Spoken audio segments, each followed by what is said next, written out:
సరే మీకు ఒకటి చూపిస్తాను.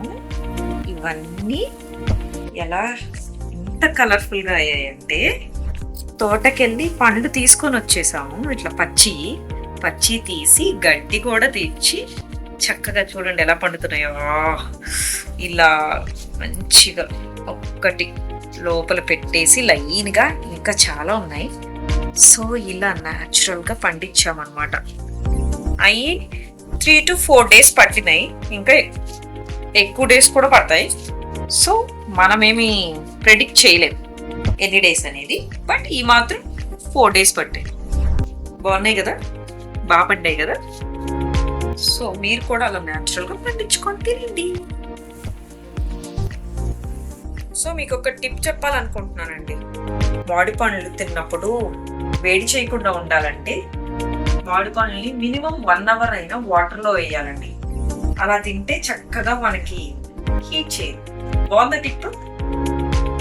అలాగే మామిడికాయ పచ్చడి తిన్నప్పుడు కూడా వేడి చేయకుండా ఉండాలంటే సింపుల్, ఒక స్పూన్ నెయ్యి వేసుకొని తింటే మంచిది.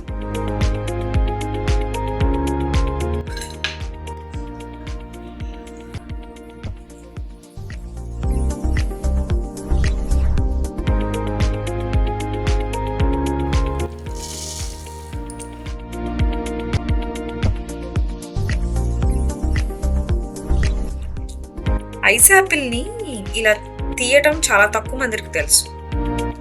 సో తీయటం వల్ల ఈ ఫింగర్స్ పెయిన్ రాకుండా ఉంటాయి. అది స్లిప్ అవుతా ఉంటుంది, వాటర్ బ్రేక్ అవుతాయి. ఇదేమి కాకుండా నీట్గా క్లీన్గా విత్ స్పూన్ తీసాను. మళ్ళీ చూపించాలా? చూడండి ఎంత క్యూట్గా వచ్చేస్తుంది. సీజనల్ ఫ్రూట్స్ కంపల్సరీగా తినండి. సీజనల్ ఫ్రూట్స్లో ఎక్కువగా సమ్మర్లో చాలా సీజనల్ ఫ్రూట్స్ దొరుకుతాయి.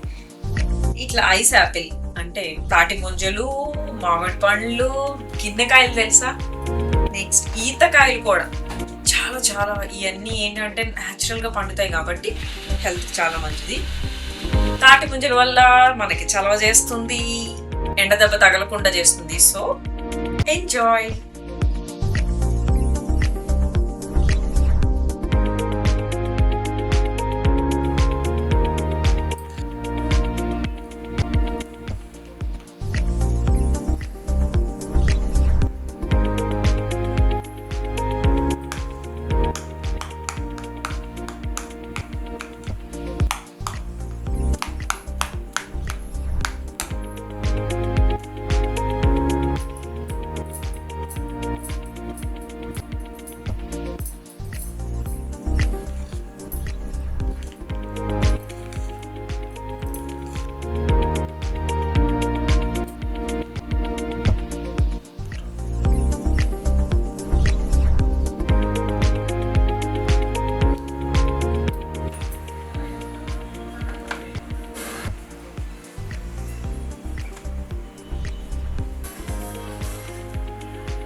సింపుల్ టేస్టీ డెజర్ట్ ఎలా చేయాలో చూసారు కదా.